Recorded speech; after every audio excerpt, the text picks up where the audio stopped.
1959 பில்லி Wilder produce பண்ணி direct பண்ண some like it hot படத்தோட ஸ்டோரி அவுட்லைன் தான் இந்த வீடியோ நான் கூட ஷேர் பண்ண போறேன். ஜாய் ஜெரி அப்படின்னு 2 மியூசிஷியன்ஸ் இருப்பாங்க. அவங்க ஒரு மாப்ஸ்டர் தன்னை போலீஸ்ல போட்டு கொடுத்தோன்னா ப்ரூட்டலா மர்டர் பண்ணிட்டு இருப்பான். இது ஆக்சிடென்டலா கவனிச்சிருவாங்க. இவங்க கவனிச்சது அவனும் பார்த்துருவான். அடுத்த ஐ விட்னஸ் இருக்கு, இவங்க விட்டா போலீஸ்ல போட்டு கொடுத்துருவாங்க. அதுக்கு முன்னாடி இவங்கள போட்டுலான்னு கொலை பண்ண பார்ப்பான். இவங்கிட்ட இருந்து உயிர் பொழைச்சா போதுன்னு சொல்லி ஜாய் ஜெரி 2 பேரும் பொம்பளை கெட்ட போட்டுட்டு அங்கிருந்து எஸ்கேப் ஆவாங்க.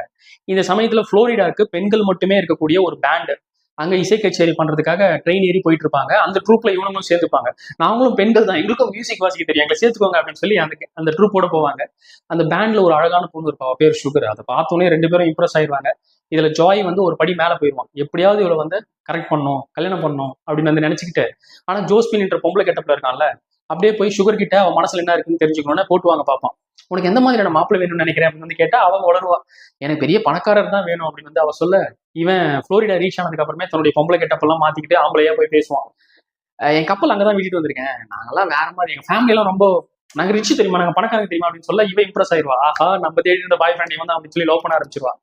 இந்த ஜெரி டாப்னி கெட்டப்ல அப்படி நடந்துட்டு இருக்கான்ல, அதை ஓத்குட்ன்ற ஒரு பணக்காரன் அவன் பாத்துருவான். பொம்பளைன்னு நினைச்சுக்கிட்டு, என்ன பொண்ணுடா டேய், கட்டினா இவ்வளவுதான் கல்யாணம் பண்ணணும்னு சொல்லி சொல்லு விட்டு சுத்திட்டு இருப்பான். இந்த மாப்ஸ்டரு 2 பசங்களையும் கண்டுபிடிச்சானா, கொலை பண்ணானா, ஜாயும் சுகரும் சேருவாங்களா, டாப்னி ஆஸ்குட் கதை என்ன ஆச்சு அப்படின்றத சுவாரஸ்யமாகவும் நகைச்சுவையாகவும் சொல்லியிருப்பாங்க. இந்த படம் ஃபினிஷ் ஆகும்போது ஒரு டேகோட ஃபினிஷ் பண்ணியிருப்பாங்க, நோபடி இஸ் பெர்ஃபெக்ட்ன்ட்டு. அதுதான் படத்தோட அல்டிமேட்டு. இதை நீங்க ஸ்டோரி நரேஷன்ல கேட்டு தெரிஞ்சுக்கோங்க. இந்த படத்தோட முழு ஸ்டோரி நரேஷனும் இந்த வீடியோட டிஸ்கிரிப்ஷன்ல நான் கொடுக்குறேன், கிளிக் பண்ணி கேட்டு தெரிஞ்சுக்கோங்க. நீங்க நிச்சயமா என்ஜாய் பண்ணுவீங்க, மிஸ் பண்றாதீங்க.